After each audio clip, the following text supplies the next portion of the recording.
আসসালামু আলাইকুম এভরিওয়ান, সবাই কেমন আছেন? আশা করছি সবাই ভালো আছেন। নতুন আরেকটি ভিডিওতে আপনাদের সবাইকে ওয়েলকাম করছি। তো আমি ব্লগ স্টার্ট করেছিলাম বিকালবেলা থেকে। এখানে আমার একটা পার্সেল এসেছিল, তো আমি পার্সেলটা আনপ্যাক করলাম আর একটু চেক করে দেখছিলাম যে আমি যেগুলো অর্ডার করেছি ওগুলো ঠিকভাবে পাঠালো কিনা। তো এখানে আপনারা ভিডিও দেখে হয়তোবা বুঝতে পারছেন যে এগুলা বিছানার চাদর।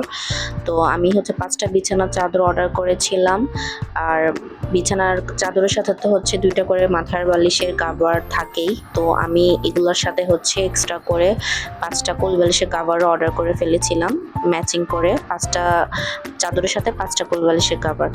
তো আমি এই জন্য একটু ভালোভাবে দেখছিলাম যে সবগুলো দিয়েছে কিনা।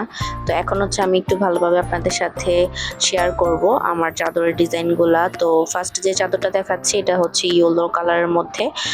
এখানে বড় বড় প্রিন্টের কিছু ফ্লাওয়ার ছিল। এগুলো কিন্তু সবগুলোই ডিজিটাল প্রিন্টের মধ্যে। তো এরপর যেটা ওটা ছিল জয়পুরি ডিজাইনের মধ্যে। এখানে অনেকগুলো কালারের কম্বিনেশনের মধ্যে ডিজাইনটা। আর জয়পুরি কালেকশনগুলো আমার অনেক বেশি ভালো লাগে, তো এই জন্য আমি এই ডিজাইনটা অর্ডার করেছি। আর বিছানার চাদরের ডিজাইন কিন্তু এভাবে বোঝা যায় না, এটা যখন বিছানায় বিছানো হবে তখন কিন্তু এটা আসল সৌন্দর্যটা ফুটে উঠবে। তো এরপর যে কালারটা ছিল ওটা রেডের মধ্যে নিয়েছি, যে চাদরটা এটার মধ্যে অন্যান্য কালারের কম্বিনেশন করে একটু বড় বড় ফুলের মধ্যে ডিজাইন করা ছিল পুরোটা চাদরের মধ্যে। আর এখন যেটা দেখাচ্ছি এটা ছিল মাস্টার ইয়েলোর মধ্যে। আর এটা এক ফুলের যে চাদরগুলো হয় সেগুলা, এগুলো সবগুলোই কিন্তু 12 কাপড়ের মধ্যে। আর সবগুলোই কিন্তু 7.5 ফিট বাই 8.5 ফিটের যে সাইজটা, একদম বিগ সাইজ যেটা ওটাই ছিল। কারণ আমার যে খাটটা ওটা কিন্তু অনেক বড় সাইজের, কিং সাইজ যেটা। তো লাস্ট যেটা ছিল ওটা এই পিঙ্ক কালারের চাদরটা। আর এটা আমার সবচাইতে বেশি ভালো লেগেছে। এটার কাপড়ের কোয়ালিটিটা অনেক ভালো এবং ডিজাইনটাও আমার ভালো লেগেছে, কারণ ছোট ছোট প্রিন্টের মধ্যে ছিল ফুলগুলা। আর এগুলো ডিজিটাল প্রিন্ট হওয়াতে অনেক বেশি ভালো লাগছিল দেখতে।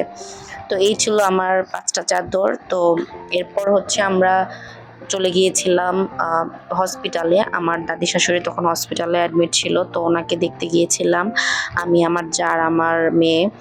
তো আমরা এখানে কিছুক্ষণ স্টে করলাম। আর আমার শাশুড়ি ওখানেই ছিল, হসপিটালেই ছিল। আর এই হসপিটালটা একদম নতুন একটা হসপিটাল। পাশে যে ভবনটা দেখা যাচ্ছে ওটা ইসলামী ব্যাংক হসপিটাল, যেটা ওটার পাশেই ছিল। এটা কাকরাইলে ছিল। তো আমরা ওখানে কিছুক্ষণ থাকার পর হাঁটতে হাঁটতে বেলি রোডে গেলাম, কারণ বেলি রোড তো কাকরাইল থেকে একদমই কাছে।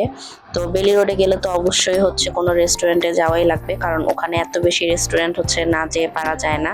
তো আমরা একটা রেস্টুরেন্টে গেলাম যেটার নাম ছিল পিৎজা মাস্তান।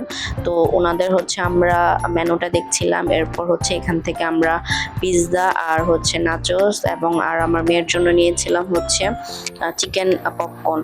তো আমরা অর্ডার করা 10-15 মিনিটের মধ্যেই কিন্তু আমাদেরকে সার্ভ করে দিল পিৎজা আর নাচোসটা।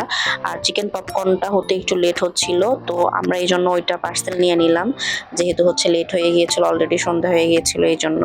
তো এই ছিল আজকের ব্লগ। সবাই ভালো থাকবেন। আসসালামু আলাইকুম, আল্লাহ হাফেজ।